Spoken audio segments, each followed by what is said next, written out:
Beberapa hari ini saya mendengarkan cerita tentang beberapa warisan dari nenek moyang kita di Indonesia ini.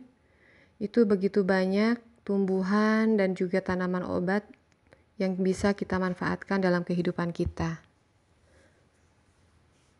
Salah satunya di sini saya akan membahas mengenai manfaat adas.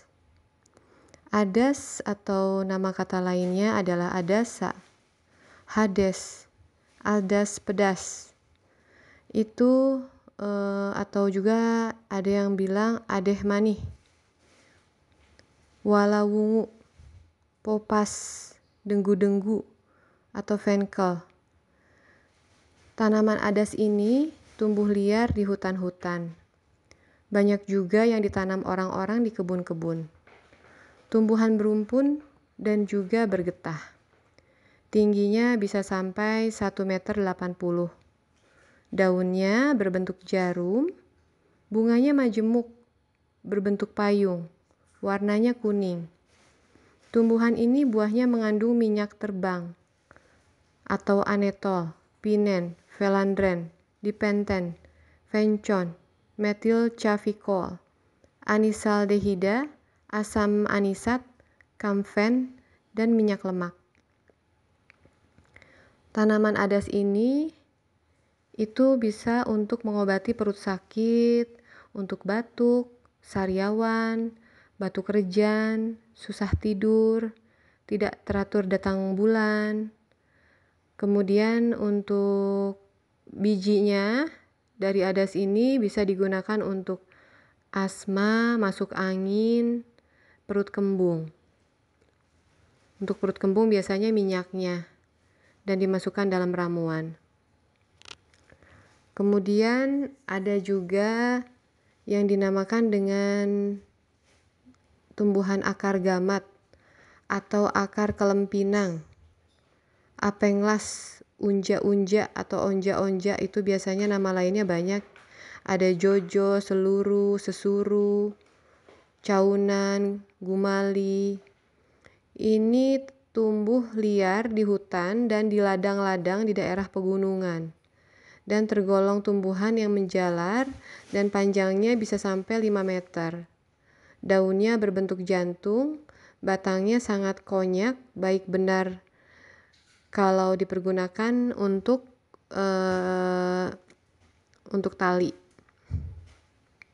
Dan ini bisa untuk kepala pusing, rambut rontok, bengkak-bengkak, batuk, dan asma. Yang digunakan itu biasanya daunnya. Jadi daun dari akar gamat ini manfaatnya sekali lagi bisa untuk kepala pusing, rambut rontok, bengkak-bengkak, batuk, dan asma. Kemudian juga untuk tumbuhan akar kucing, itu semua bagiannya. Tumbuhan akar kucing itu nama lainnya kadang-kadang kait besi atau duri kengkeng, rabet, kingking, beleketebe, aramo, atau helang. Tumbuhan akar kucing ini tumbuh liar di ladang dan di hutan di daerah pegunungan, tergolong tumbuhan semak yang memanjat. Panjang batangnya bisa sampai 20 meter. Dan semua bagiannya berbau agak harum dan rasanya itu sangat pahit. Tumbuhan akar kucing ini sering digunakan untuk campuran rempah-rempah dalam membuat beberapa macam masak-masakan. Semua bagian dari akar kucing ini bisa digunakan untuk obat kurang nafsu makan, kerja lambung lemah, dan juga demam. Kemudian ada lagi namanya akar wangi. Nama kata lainnya itu bisa narawastu, rarawastu, larasetu, rowistu, anggarawastu, akar babahu, ruju-ruju. Banyak sekali ini disebut nama kata lainnya. Cuman dalam bahasa Indonesianya itu biasanya terkenal dengan nama akar wangi. Akar wangi ini tumbuh liar di hutan-hutan Banyak juga yang ditanam orang di daerah pegunungan, di daerah Garut, Cirebon, Wonosobo, atau Pasuruan. Tumbuhan ini berumpun dan tingginya bisa sampai 2,50 meter. Bertangkai panjang dan berdaun kelabu. Bunganya berwarna hijau atau ungu. Akarnya akar serabut. Tumbuhnya tidak beraturan. Dan warnanya merah perang atau merah tua. Baunya harum sedikit dan apak. Ia mengandung minyak terbang.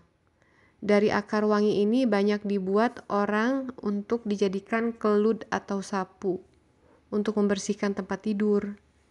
Orang membuat arak obat dan minyak rambut pun sering-sering mempergunakan akar wangi sebagai bahan penyedap dan pengharum. Biasanya akar wangi ini yang digunakan tuh akarnya. Akarnya itu bisa digunakan untuk nafas dan keringat yang berbau, bisa untuk encok dan juga untuk pegal ngilu.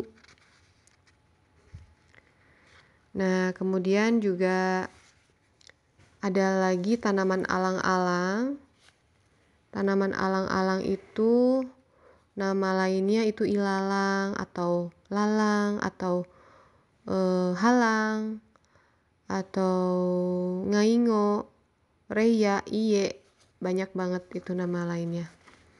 Dan tanaman alang-alang ini dia tumbuh liar di hutan dan di ladang-ladang, terutama di tempat-tempat yang tanahnya itu dibiarkan tandus. Tumbuhan berumpun dan mudah berkembang biak. Tinggi alang-alang ini bisa sampai 2 meter dan daunnya berbentuk pita. Bunganya bulir majemuk. Warnanya itu putih, mudah diterbangkan oleh angin. Tumbuhan ini, rimpangnya, itu mengandung zat-zat. Ada damar, asam kersik, dan logam alkali. Jadi rimpangnya tumbuhan ini itu mengandung zat damar, asam kersik, dan logam alkali. Nah, untuk rimpangnya sendiri itu bisa digunakan untuk kencing yang beser, banyak kencing, kencing darah, radang ginjal, ginjal berbatu, kencing nanah, raja singa, luka-luka, demam, tekanan darah tinggi, urat saraf lemah. Nah, sedangkan semua bagiannya itu bisa digunakan untuk penyakit kurap, yaitu penyakit kulit. Jadi sekali lagi, untuk rimpang dari alang-alang ini bisa digunakan untuk sebagai obat beser, beser kencing, kencing darah, radang ginjal, ginjal berbatu, kencing nanah, raja singa itu penyakit kelamin, kemudian luka-luka, demam, tekanan darah tinggi, dan urat saraf lemah. Ya, seperti itu. Nah, kemudian ada lagi tanaman lain, yaitu ada tanaman andewi. Andewi atau andevi, andebi atau andepi, kata lainnya.